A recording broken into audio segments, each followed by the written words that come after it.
Hello, this is Valerie, ILO, and you're listening to Idea Diary. Thanks for coming back to my office and hanging out. So today I was going to do the analytics for November and December because I feel like that's the best idea. So I did 0 shows in December,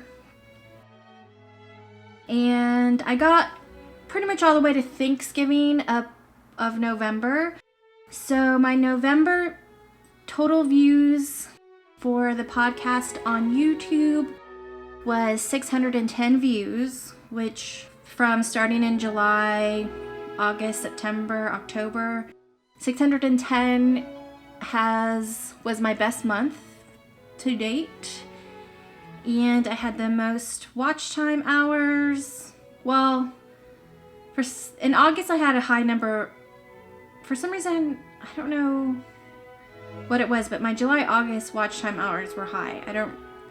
Can't figure out why necessarily. But pretty good watch time hours from the month of October. So, and then my November impressions on YouTube, which I feel like is the biggest deal, because that's where you get into the impressions, is where you get in the realm of where it's high quality free advertising. And that's where I think YouTube is the biggest difference between paying for ads, say on Instagram or YouTube, even Spotify, different Pandora or Spotify ad placement, which we tested out on a product, and the Spotify ad placement was actually profitable or beneficial. I don't know how you want to say that, but people did definitely, when we paid for Spotify ads, people did leave Spotify to come to our website. So that was good. But so my November impressions were 37,500, which is possibly could be a lot of money that you would have to spend to get that many impressions on YouTube or Instagram. Combining your impressions with a video. So in November, 291 people actually clicked on the video from an impression. And there was 5 hours of watch time. Almost 6 hours of watch time just from impressions. So that's new people discovering me. And that's with me. I'm not trying to do any tricks. I'm not trying to get fancy. I'm not promoting my podcast at all. I'm just kind of seeing the natural way somebody might get listens coming from 0. So without having any videos or episodes up in December at all, I only had 90 views total on YouTube, so significantly less. I only had 3 hours of watch time. I had 2,200 impressions, 47 views from the impressions, and almost 2 hours of watch time. I had less impressions than starting from scratch. And that's with having between 25 to 30 videos a month.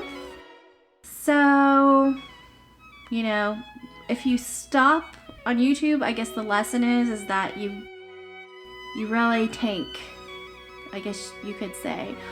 But that's okay. It's all learning process. So, for some reason on the podcast listens using Anchor to publish, I can't figure out how to separate my podcast listens from month to month. So basically I had 393 podcast listens between December, November. That's a lot of listens in my book. We'll see how it goes. So we're 6 months into trying to pull off a daily podcast. I dropped a month because the holidays were overwhelming me, and the end of the year goals that I was determined to finish overwhelmed me. So everything was kind of put on hold other than finishing up stuff and getting some family time in. I know now, which is something that I guess I never realized, but having the daily podcast really brought out the fact that I have to really plan and organize my hangout time with my friends and family, just a little bit better. I think with everyone staying home the entirety of last year, that kind of helped me. I would say it made it a little bit easier to have a daily show because there were almost no distractions. There are a few, but it wasn't maybe on a normal year what I might go through. So there's an upside to staying home a lot and not making plans with a lot of people. But at the same time, I do feel like I'm neglecting some friends. It was the one thing that was hard about hanging out was normally I'm the kind of person that will bring an extra person along, or if I'm already stopping to have drinks, I just want to invite everyone that is in the mood to stop and have drinks because I want to hang out with everybody while I'm taking a mental break and hanging out with people. But you couldn't really do that this year because people were keeping their own separate bubbles. So you didn't want to mingle everyone together. So it was just if you decided to do something with one person, that's what you were doing. I guess there's valuable time to spend one-on-one, but somewhere along the way, some of your friends get left out that you would never leave out in a million years because you're trying to do all these small little micro things. We'll see. I don't think we'll be back up to speed anytime soon, so keeping going with the daily show. There's something called an orbit, which means you go live every single day, 365 days a year.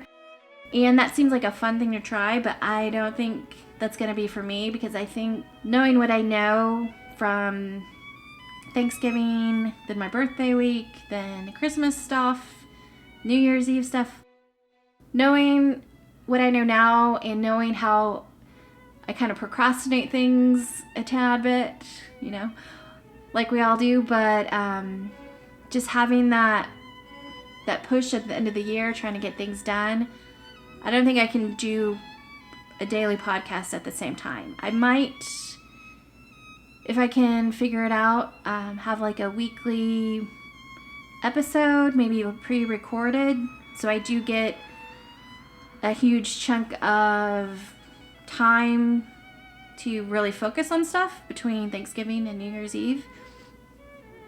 So I might, if I could figure out kind of a pre-recorded weekly show that I could get done before Thanksgiving hits, then maybe I could do something like that. But if next year's crazy and I just can never actually get around to doing something cool enough, then it might just be another break. So a holiday break for me. Usually with product, I don't like to try to cram a bunch of stuff into Christmas product, into trying to sell stuff because it's Christmas time. I feel like if something isn't ready by the January 1st, the latest March 1st, some summer things you can squeeze into marketing for Christmas. But really, if your thing that you're hoping people buy as Christmas presents isn't ready to market and ready to go and start letting people know about it by March, then you're probably going to miss the boat for promoting for Christmas presents. And for some reason, I don't like that pressure. I think it's obviously a great time to sell stuff. October, heading up to November, trying to have as much Christmas product possible. If the product's not already developed and people know what it is, it's kind of a hard sell to have people discover something new and then that's the thing they want to buy as Christmas presents. It's not impossible. I'm not trying to burst anyone's bubble, but it's a stress factor that's times 11. So the way to avoid that is to have all your Christmas marketing materials and everything to go by March. Then you start promoting through the summer, and then by the time it's the end of August, then you're full speed ahead on marketing your Christmas products. So I think that's the timeline I've always gone with. And because I've I'm kind of from a record label past. I learned pretty quick that if you have a product, like say a new album, and you release it during Christmas time, then as soon as January hits, you kind of have an old product. Because having a product that says, you know, a copyright or publishing date of 2020, you would think that's new, it's modern, it's 2020, we're in November, we're in December. But there's some like mental shift that happens, that everything that's like, that has the past date of the past year, that January 1st hits, and then you have this album that was released the year before. For some reason, it feels old, even if it's like a month old.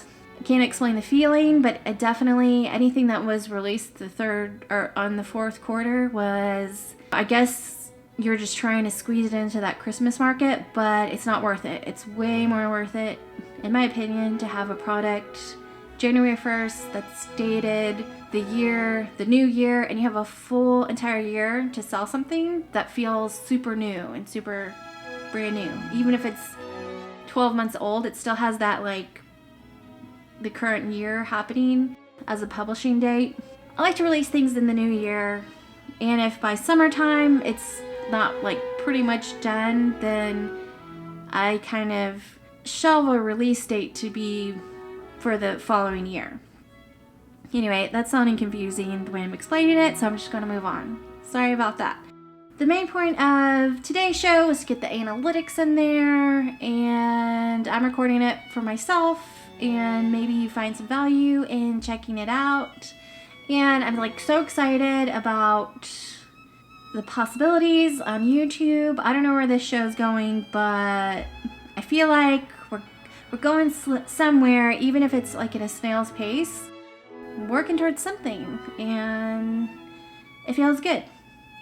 And someday we'll get better at this, at the talking thing and whatever, but it is what it is for right now.